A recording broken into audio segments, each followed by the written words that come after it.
Good morning, everyone. Welcome to another edition of the Kitchings Table. As always, I'm your host, Earl Kitchings, bring you another marvelous edition of our programming here on Awesome Radio 106.9 WBIS LP, YouTube, Facebook, Roku, and GPAC are the other social platforms you can find us. And we hope that when we bring you our programming and our show, that it brings you some knowledge and wisdom and insight and anything else that we might can bring to you. September the 5th is our day today, and we're so happy to be with you. So let's get rolling right along with today's show. Our topic and theme for this morning's show is sitcom favorites. Sitcom favorites. And I know a lot of you, when you hear the word sitcom and think about the TV shows over the years that have become your favorites, going back to the 60s even, all the way up to today. A lot of sitcoms, a lot of TV programming, a lot of actors and actresses who have made their bones by being on these sitcoms. And of course, sitcoms have spun off other shows from their primary show that started them off. So we're going to take a dive into this fantastic entertainment industry to talk about sitcoms and give you what the listing of top sitcoms have been, both in general and your Black sitcoms. Going to delve into a little bit about some of the actors and actresses, Black actors and actresses who have been primary figures. I mean, they cut their marks on these figures and it's stuck. You know how you can play a role and you can never, ever, ever, ever, ever stop being that person. No matter how many movies or TV shows you're in, you will always be that actor or that character in that sitcom. I don't care how old you get, how long ago that show was on TV, you're going to always be that character. So let's take a look at what a sitcom is. And a sitcom is defined as a television series in which the same characters involved in amusing situations in each show. The term sitcom became popular in the 50s. And they use that word, situational comedy. That's where you get the word sitcom, situational comedy. And it describes a popular genre of television comedy that entertains us. And we've had many of those that either did it in the mornings back in the 50s and 60s. A lot of the sitcoms came on in the morning, not so much in prime time. And then as time evolved, they moved from the mornings to primetime TV. And once they moved to primetime TV, viewership went up, cast went up, everything expanded. The types of situational comedies, whether it be social, whether it be sports, whatever it might be, caused this country to take a look at itself and make a better decision about who we are and how we treat each other and what the situations are. And sometimes they didn't always fit us or suit us, or we didn't always have a good feeling about them. But a lot of the times, the messaging, and I think that's what comes out of a lot of it, the messaging. It's a comedy show, but a message is always there. Maybe two messages, always underlying what that situational comedy is. And many times these comedies deal around families. I don't think you're going to find too many of them that don't deal around some type of family atmosphere, family characters, mothers, fathers, workers. But no matter what, they have been there and have always given us these interesting messages. So when we talk about sitcoms, And we go all the way back to the 40s, when I did the research to find this out. The first television sitcom was titled Penwright's Progress, and it was aired in the United Kingdom in 1946. America's first sitcom was Mary Kay and Johnny, that was aired in 1947.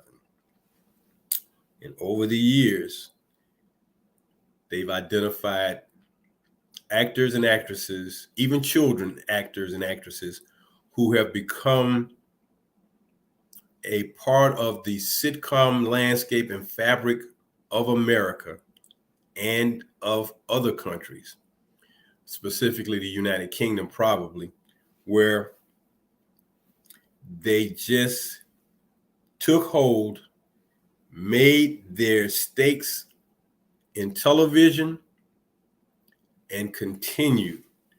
You know, if you got a TV show that goes for at least 10 years, what they will call that is a good run. They had a good run. 10 years, that was a good run. So when I thought about the sitcoms, and of course, sitcoms were always filmed in studios in Hollywood. And up until a certain time, they were always in black and white. Now, me, I'm an old classic black and white guy. The black and white TV shows, black and white photographs. For whatever reason, the shadowing and the lack of color gives it a little bit different impotence on what the power of that show is and what that picture and that image is. It has a different feel to it. So when we look at popular sitcoms that go way, way back, and we go back to the 50s in particular, the two I think of first and foremost are I Love Lucy and The Andy Griffith Show. And of the two of those, I would have to say that The Andy Griffith Show probably was the favorite for me. Although I Love Lucy had a lot of comedy in it, the Andy Griffith Show had comedy, but strong messaging in it for raising an individual, single parent, a father who's a single parent, who's raising his son with the help of his aunt. Lucy, you had a different dynamic. You have a Hispanic band leader in Desi Arnaz, who was Ricky Ricardo, and his always getting into something wife, Lucille Ball, who was Lucy. That's why they call her I Love Lucy. And then they had a couple who were their friends, the Mertz, William Frawley and Vivian Vance, that helped to make the show. So you had four in that show. And in the Andy Griffith Show, you had Andy Griffin, Don Knotts, Ronnie Howard, and Francis Bavier, who made that show. But Andy, I would think Andy and Barney in the Andy Griffith Show pretty much made that show. But the messaging that father was always trying to give his son in raising his son, Ronnie Howard, i.e. Opie, was always underlying in a lot of different shows that came on. So those two come to mind. And then when I think about the ones beyond that, Leave It to Beaver, Hazel, I Dream of Jeannie, Bewitched, My Three Sons, several shows that come to mind. But I think if we had to just poll people who watched TV back definitely in the 60s, early 60s to mid 60s to late 60s, I'm pretty sure most people will say I Love Lucy, Andy Griffith Show were the top two sitcoms of their era.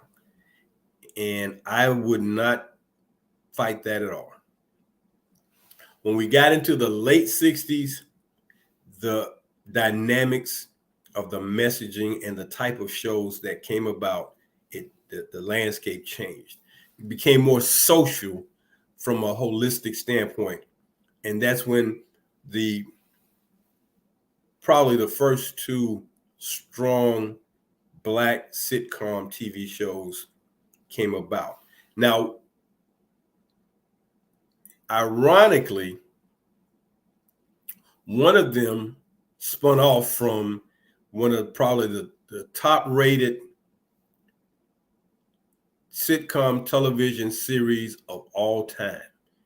And the messaging of that particular show was just phenomenal because it dealt with real time issues in society in America from different facets, especially when we talk about cultural differences, Black and white differences, and how those two things meshed, and how you had an individual who had a slanted view on things and spoke up and spoke out about his slanted view, although a lot of times they were just a little over the top. But that's what made that show. That's what made that show. And All in the Family and Archie Bunker definitely turned that around. And Norman Lear did a phenomenal job of doing that. When we talk about the sitcoms, I think another sitcom that probably had a strong impact wasn't so much a family unit, but they were a unit that became a family, and that was the TV show MASH, about the situations that happened at a medical hospital in the Korean War back in the 50s, and how those doctors and nurses dealt with life and times in a medical unit, always keeping soldiers patched up, healed up, and things of that nature. They were there to give them medical attention. But the stories that happened in that unit and in that camp per se, and the individuals and the characters, I mean, it was quite amazing. The only thing that you did not see too much of in that particular series was Black actors and actresses, like, All in the Family, like other sitcoms of its time, Maude. You had those shows; those were premier shows that spun off some other shows. So we're going to say that those sitcoms, and then you move forward. I think one of the funniest sitcoms too was the Seinfeld show, The Fresh Air of Bel-Air. Amazing how Will Smith went from being a music icon to a TV icon, now a movie icon. Frasier, Friends, The Office, Family Guy, The Simpsons, all these sitcoms. And I mean, and we talk about them going from actually real life individual actors and actresses to animated characters. So The Simpsons, King of the Hill, Family Guys, those are all animated cartoons, all cartoons, but still under the classification of sitcoms. So I want you to just think, as we get ready to go down the list of the top 25. It was more than 25, but I was like, I'm not going past 25. I'm going to stop there and bring us from 25 all the way down to number 1 before we go into our pantry section today, which we'll deal with the iconic Black sitcoms and actors and actresses of those sitcoms and today's sitcoms that we have that have made their marks and are definitely some of the funniest TV shows we've seen. It's nothing like sitting in front of a TV between 8 and 10 on certain nights and watching sitcom after sitcom after sitcom. Again, the storylines are always interesting and entertaining. You have to give credit and kudos to the writers who wrote these and the actors and actresses who played in them. And again, when we had children actors and actresses playing in these sitcoms and they became, well-known personalities, we have a lot to think about. So we talk about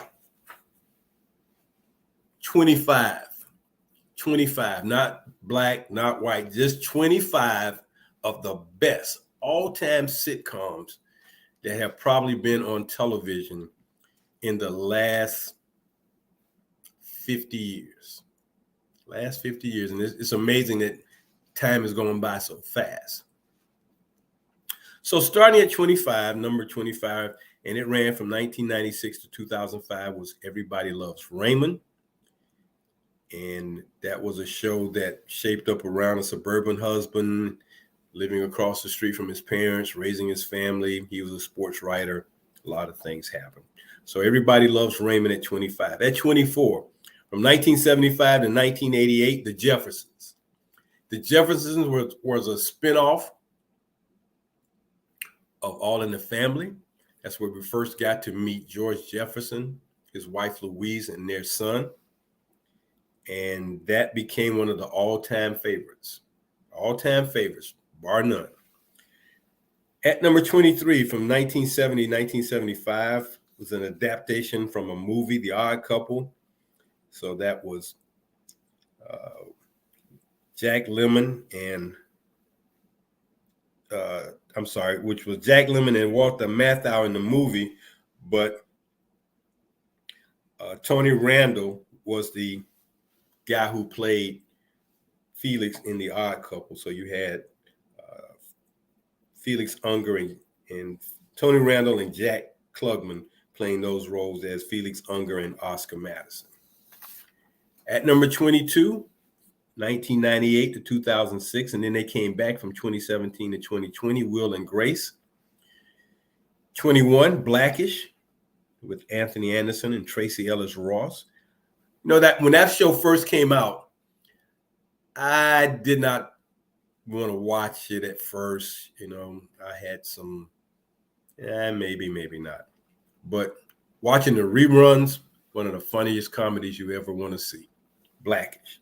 Number 20, Sex and the City, from 1998 to 2004. And you had Kristen Davis and Cynthia Nix playing in that movie. Then in 2012 to 2019, Veep. And Veep was, again, kind of a spinoff. Julia Louise-Dreyfus, who played in Seinfeld, that was her come-out show, Veep. At number 18, 30 Rock, from 2006 to 2013, 20 Rock.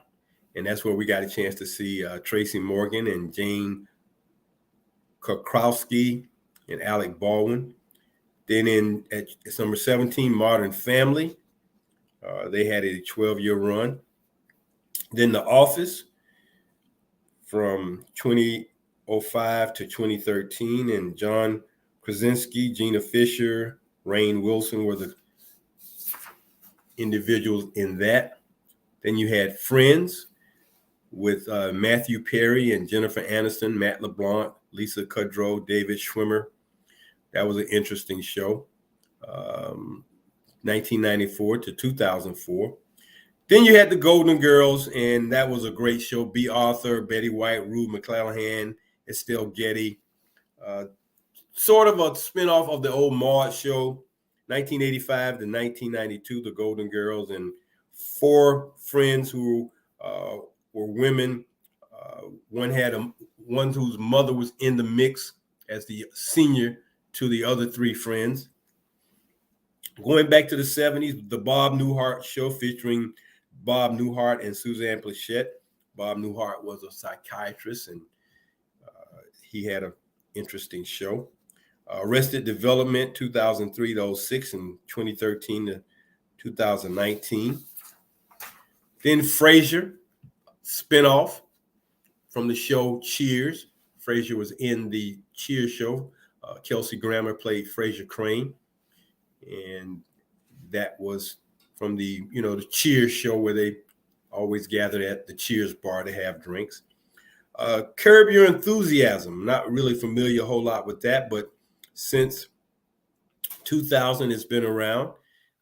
And the character of George on Seinfeld was based on David, and obnoxiousness fiction, as they describe here. At number 9, MASH, 1972 to 1983. Alan Alda was the featured guy in that, and they had a great run.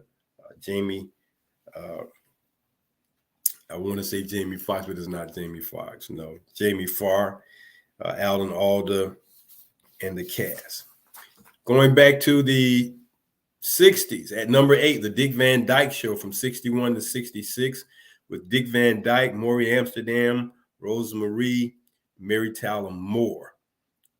And Carl Reiner created that. Ironically, Carl Reiner's son played in the sitcom, wait on it, All in the Family. Carl Reiner's son. So this was out in the 60s. Great, funny show. Number 7, I Love Lucy, 1951 to 1957. It went on a little bit longer than that because I saw it.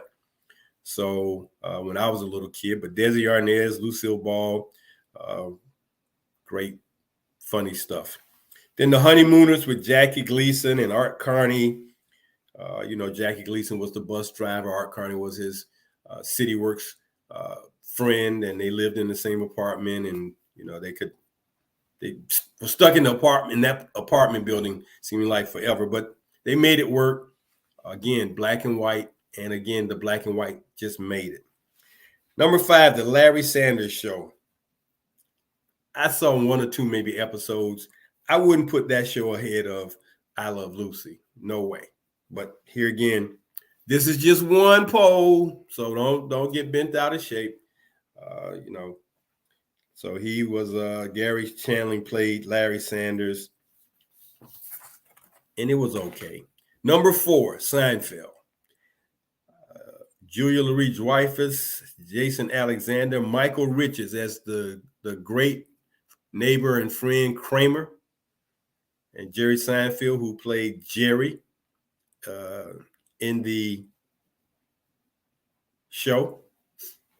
So that, and if you ever watched that show, it was kind of interesting because the show was built on, as they titled it, about nothing. Things that these 4 friends came up with and did in their lives each and every day. And it just made great comedy out of anything. It did not even matter. And I think without Michael Richards being Kramer in that, they would have missed a very great part of that show that made it. At number 3, Cheers with Ted Danson and Shelley Long, 1982 to 1993. Another spinoff show, The Mary Tyler Moore Show, spun off from the Dick Van Dyke Show. Mary Tyler Moore, Ed Asner, Ted Knight, Gavin MacLeod. Gavin MacLeod was the captain on the Love Boat. You may not remember that, but he was. He played in that show. Valerie Harper was Rhoda, and Cloris Leachman was Phyllis. Betty White was in that. So they had a great cast. But at number 1, from 1971 to 79, probably the greatest sitcom in a lot of respects, based on the time that it came out, based on the shows that they did, based on the content. A lot of those shows back in the early 70s were starting to talk about social issues, but none talked about them as impactful as what you got from All in the Family. All in the Family was just one heck of a show. And Carol O'Connor, who went on to play in the TV series In the Heat of the Night, did a fantastic job of portraying a bigoted white male in the early 70s, adapting and adjusting to social issues that affected his community, his family, his life, and everything else. And I think one of the funniest episodes of that was when they had Sammy Davis Jr. on the show. And right at the end, Sammy Davis Jr. put a big kiss on Archie Bunker's cheek, and they were taking a picture.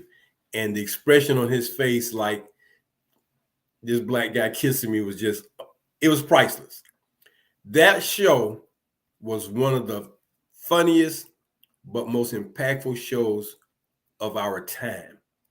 And if you get a chance to ever watch any of the reruns, go streaming on them, you just have to understand the times that we were living in and what was going on, because those shows had a lot of storylines to them, and they caused us to have some great situations to happen and made us think and grow up as a country.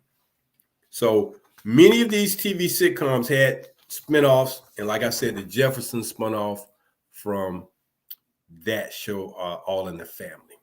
That's where you met the Jeffersons, who lived next door. So the neighborhood changed, the people in the neighborhood changed. Here's a bigoted guy, now his neighbors are a black family, and just the interaction between him and his beliefs was unbelievable. So those are our shows. We want to thank you for joining us here on the Kitchings Table today. I'm Earl Kitchings, your host here on WBISLP 106.9 FM. Every Tuesday morning at 10 o'clock, we like to bring you what we feel are important subjects and topics and things that can bring you some reason to pause and think, bring you some reason to laugh, cry, if that's what it does for you. Just information, just what we think can be of importance and shed a little insight into the world we live in and the things that have happened in the world and what has made this world continue to spin in 360 degrees, because we have experienced quite a lot. I know I have in my time here, and going forward, looking at where we are today and going forward, man, just when you thought you had seen it all, there's more to come. Something else is coming to you off the table for you to be like, wow. So in our pantry section today, we're going to talk about the top 30 best black sitcoms of all time. And we're going to start from the bottom and go to the top. I think that's the best way, because you sit there and wait for me to get to the very top. Find out who's number one. You have your ideas and thoughts. This poll that I found on the internet, and this was by Ruff the Don. That's the name of the person that came up with this poll. And it talks about the families that we grew to love and the shows that made us laugh and cry. You're going to see the next episode the next week. And there have been, I'm giving you 20 of the 30, because you have to, I just thought it was better to start at 20 and move up, because some of the shows maybe weren't as popular as others. When we get into the last 10, you really got to think about how you would rank them and rate them. And if you would agree with what this poll says, I would maybe rearrange some of them in some respect. But it is what it is, and it's just one person's opinion about what they thought were the best. And they were basing it on voting. And, people voted, and you get ask people to vote, and you give them a list and they vote. So starting at number 20 was this TV show Rock with Charles Dutton, who played a garbage man who was married, and that helped him break into TV. Number 19 was the Wayans Brothers, the wacky episodes and escapades of Sean and Marlon Wayans. They were the Williams brothers in the TV show, but they're the Wayans, which was a spinoff of what? This TV show, In Living Color. And while we're at that particular point, I would have to give all credit, kudos, and props to the Wayans family. You can think what you want to think, but Keenan Ivory Wayans and his family put together a few shows and created at the time a TV show that spun off some additional actors and actresses in the movie and TV business. But the fact that they came up with this show idea in living color and the things that they put on that show and the characters they put out as a family, we haven't had families. We've had individuals, but this was a family dynamic. You had Keenan Ivory Wayans, Damon Wayans, his sister, and like I said, Sean and Marlon, during the In Living Color shows, when they would come on and they would have the fly girls dancing, the guy who used to be the DJ, SW1, that was Sean Wayans. You didn't know it at the time, but over time you got to know, oh, okay, that's another brother. And now they have spun off their offsprings to be in this business. So when you look at the fact that they started this TV show and spun off and grew the family, and everybody got a chance to either do some movies or more TV or whatever from a media standpoint, but Keenan Ivory Wayans is the catalyst and the backbone of all of that. And so I said, from a family perspective, all props to them. At number 18, Steve Harvey, one of the greatest comedians in our time. Steve Harvey was a music teacher at a high school, and it helped bring out Cedric the Entertainer, which, again, spin off. Number 17, In Living Color. That was from 1990 to 94. The Steve Harvey Show was from 96 to 2002. Then at 16, the show Girlfriends with Tracy Ellis Ross, Golden Brooks, Herschel White. That ran from 2000 to 2008. Then Sister Sister. So you had Tia and Tamara Mowry, who were two sisters in that show with Jackie, Harry, and Tim Reed as their parents. That ran from 99 to 94. Living Single, probably another great comedy sitcom with Queen Latifah, Kim Coles, Eric Alexander, John Hinton. From 93 to 98. Friends, living in Brooklyn back in that time. That was at number 14. At number 13, 227. And that was when we got a chance to see a family living in an apartment building back in Washington, D.C. Marla Gibbs, who played in The Jeffersons. She was Florence the maid. They spun off a TV show from her. So you have Marla Gibbs, Hal Williams, Alena Reed Hall, Helen Martin. But who of that cast of 227, who became the superstar from that cast? Regina King. That was her breakout TV show.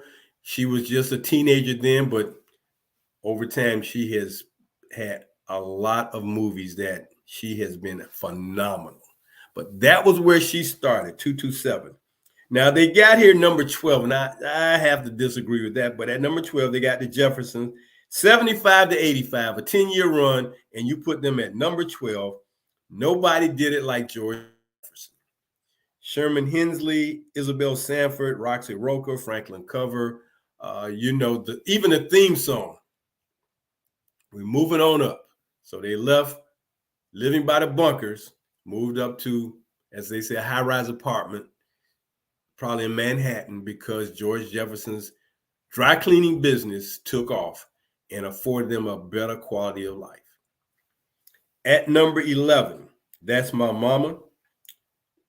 Clifton Davis, Teresa Merritt, Ted Lange, Teddy Wilson. I would definitely say the Jeffersons was a more funny and popular show than That's My Mama. Clifton Davis portrayed a barber, and his mother was widowed, and they shared time together. Give Me a Break, Nell Carter at number 10. Again, I have to bump the Jeffersons way up before That's My Mama and Give Me a Break, but 81 to 87, Give Me a Break. At number 9, one of the funniest comedy sitcoms you're going to ever see, Sanford and Son, featuring Red Fox and Damon Wilson. Red Fox made that show, just like Sherman Hisley made the Jefferson. He made that show. As a stand-up comedian, Red Fox was one of the best. So, old junk dealer and his son living together in Watts in Los Angeles made that show. Next was Jamie Foxx Show, 96 to 2001. I wouldn't put that above Sanford and Son, but Jamie Foxx worked in a hotel with his uncle and aunt, trying to make his path in Los Angeles. Number seven. Now, this is when it starts getting real good. They ranked at number 7, Martin. I got to rank him higher than that because Martin Lawrence played not only Martin Payne in that show, but he played 5 other characters in that show. And you had Martin Lawrence, Tisha Campbell, Thomas Michael Ford, Carl Anthony Payne, Tachina Arnold. They made a phenomenal show. But Martin Lawrence with the characters, Shanae, Romy Rome, the security guard, the little boy, he made quite a show. And that show ran from, they got 92 to 97. Hey, the reruns are still running. That tells you how good the show is, because not all these shows reruns are running. You got to stream them, but on major TV, the Martin Show and Living Single continue to run. Martin Lawrence, I would have to put him in the top 5, but they got him at number 7. Number 6, Different World. I would put that below Martin Show. Lisa Bonet, Kadeem Hardison, Jasmine Guy, Darryl Bell, all took place on this fictional Black college campus, Hillman, where the Huxtables went to college, so Different World was a spinoff of the Cosby Show. So they got them at number 6. Then the top 5. At number 5, The Fresh Prince of Bel-Air, featuring Will Smith, Alfonso Ribeiro, James Avery. Need I say more about The Fresh Prince of Bel-Air and what Will Smith did to create that character and the comedy that he created out there in California? That was his break-in. Family Matters. Jaleel White made that show. Urkel. I think just the name Urkel made the show. But the Winslow family and their misadventures with a neighbor in Urkel, Jaleel White, helped to make that show funny. Then we get to the final 3. I will put this show at number 2, but they got it at number 3. The Cosby Show. I would say that simply because the messaging of that show, a Black successful family with a doctor and a lawyer as the parents, raising 5 children in New York, and the situational things they dealt with as a family, raising their children, watching them grow up from adolescence to teenagers to college. That show, during that time that they had those runs, one of the best sitcoms ever. Now, I will tell you this. That was not Bill Cosby's first sitcom. It was not. Back in the 70s, he had a TV show called the Bill Cosby Show, and he was a PE teacher, I believe out in California at the time. It did not run very long, but Bill Cosby was always knocking on that Hollywood door, from being an actor in the TV series I Spy to having his own variety show. First time I ever saw Michael Richards was on a Bill Cosby show. The first time we got a chance to see Lola Falana was on a Cosby show, the variety show. So then he had the sitcom. Then all of a sudden, he put it all together and brought us the Cosby Show, showing us that Black families are successful and have great lives. So, irregardless of his road after that and what happened to Bill Cosby, what he did to bring that TV show to life and bring it to us, and the way it gave us Black families in the 80s and 90s will always have a place in our hearts simply because it gave us a different perspective. At number 2, they had listed as What's Happening, Ernest Thomas, Haywood Nelson, Danielle Spencer, Fred Berry. And that was, once again, a single parent raising 2 children and their friends, Roger, Dee, Rerun, that was Fred Berry, their comedy exploits. That was a good show, but I wouldn't put it above the Cosby Show. And then the number 1 TV Black sitcom, theme song made it. The theme song made it. The characters made it. But the one character who made that show work in good times from 1974 to 79 was Jimmy Walker. JJ. He made the show. Ralph Carter, Bernadette Stannis, Jeanette Du Bois, along with the other 2 characters, John Amos as the father. And man, I'm having a blank thinking of Florida's name. But that show was an outstanding show. A poor family living in Chicago ghetto, making ends meet every day, making it work every day, scrapping, finding a way to make and keep the family unit together without losing any disrespect for a dad who could hardly keep a job most times, but the family unit stayed together. So there you have it. Good Times, What's Happening, The Cosby Show, Family Matters, The Fresh Prince of Bel-Air, the top 5. Then at 6, Different World, followed by Martin, Jamie Foxx, Sanford and Son, Give Me a Break. Although the Jeffersons were at number 12, I have to put the Jeffersons in the top 10. I'm sorry. They didn't quite vet that, but that's how people voted. And again, if you just saw reruns, that's one thing. So let's talk about some of the top Black actors and actresses of these shows who made the shows. Red Fox, stand-up comedian, made a show. Sanford and Son. Sherman Hemsley made the Jeffersons. Entrepreneur businessman. Let's not lose sight of that fact that he had a business that became successful, which allowed him to. Isn't that an interesting dichotomy? Here's Red Fox running a junk business. Here's George Jefferson running a dry cleaning business where it promoted him and elevated him. J.J. Walker, Jimmy Walker, J.J.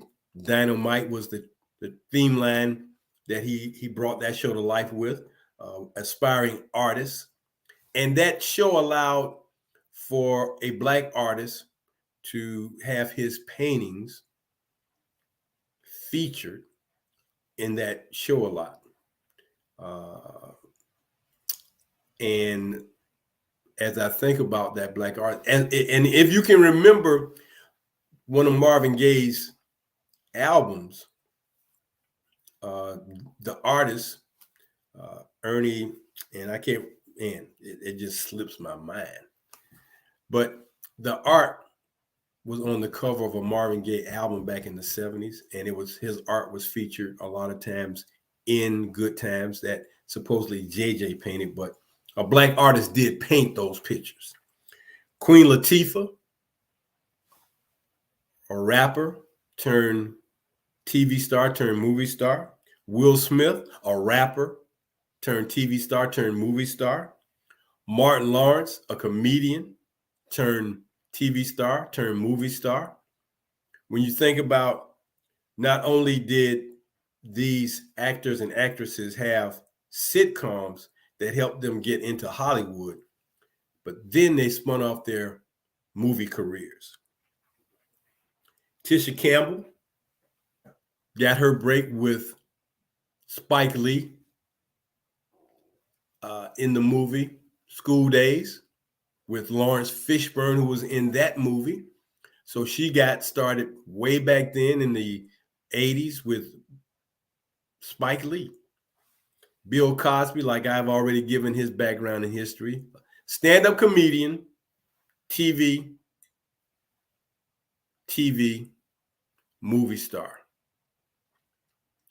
Uptown Saturday Night, Let's Do It Again, Buck and the Preacher.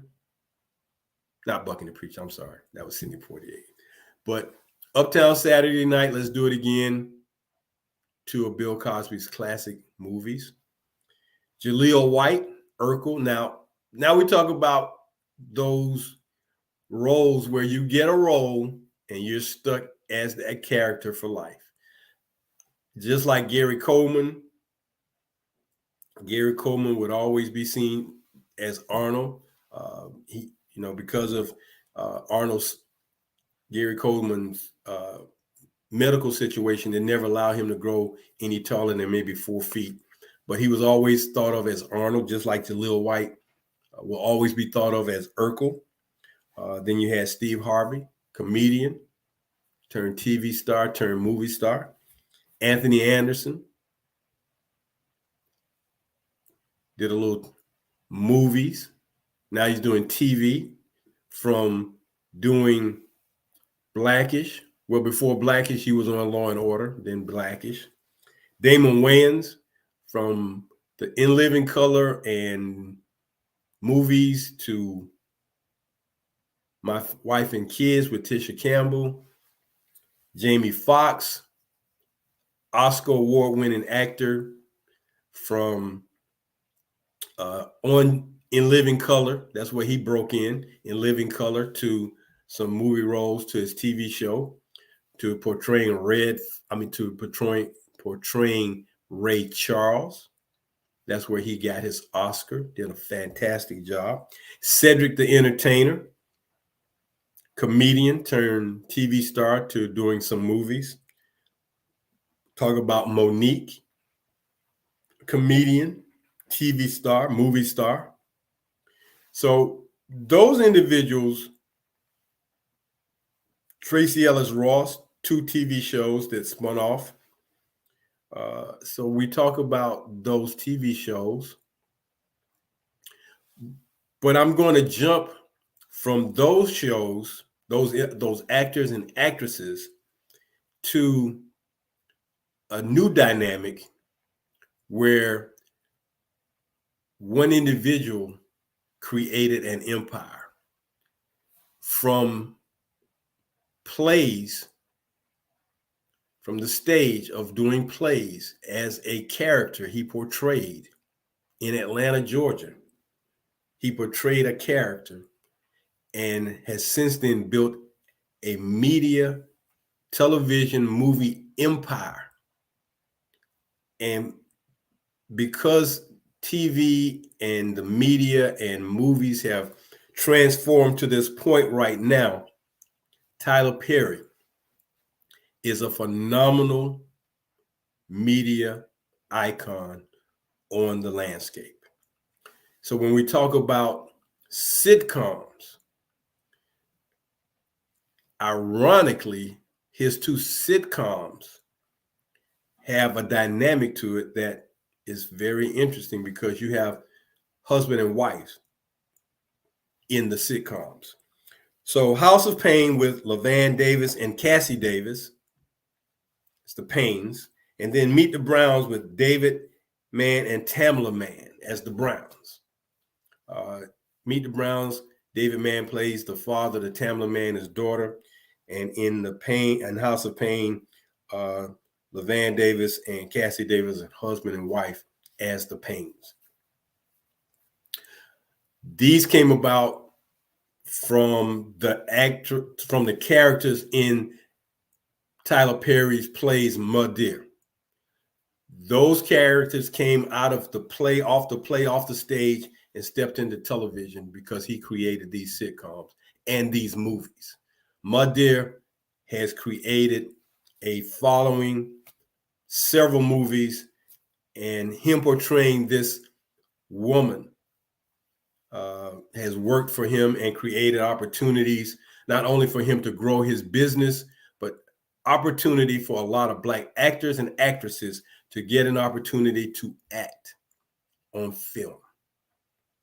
So aside from whatever personal likes or dislikes you may have with Tyler Perry, forget that. Let's talk about the fact that he created something very phenomenal and very impactful. His empire of media,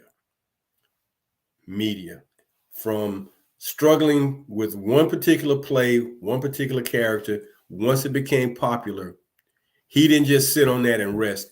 He kept spinning. Show after show, TV show after TV show. He's got, 4 or 5 TV shows he's created, a dozen or so movies. I know he's got about 6 Mud Deer movies. So Tyler Perry, kudos to you, sir, for not only finding your path, but giving others a way to find their paths and to take the ride with you. Well, that's going to do it for us today. Sitcoms, our favorites, here on the Kitchings Table. I'm Earl Kitchings, and I'm always with you every Tuesday morning on WBISLP 106.9 FM. Catch us on our other platforms of YouTube, Roku, GPAC 23, and Facebook Live. We're always happy to be with you. Again, as always, we always like to thank staff and management of WBISLP for giving us an opportunity to bring our show to you and keep everything moving along. So until next week at 10 o'clock, this is Earl Kitchens saying have a great week. Stay safe. COVID is still out there. And hey, as we prepare for the next run of elections, make a difference. Go out and vote. Until then, have a great week. Talk to you next week. Bye-bye.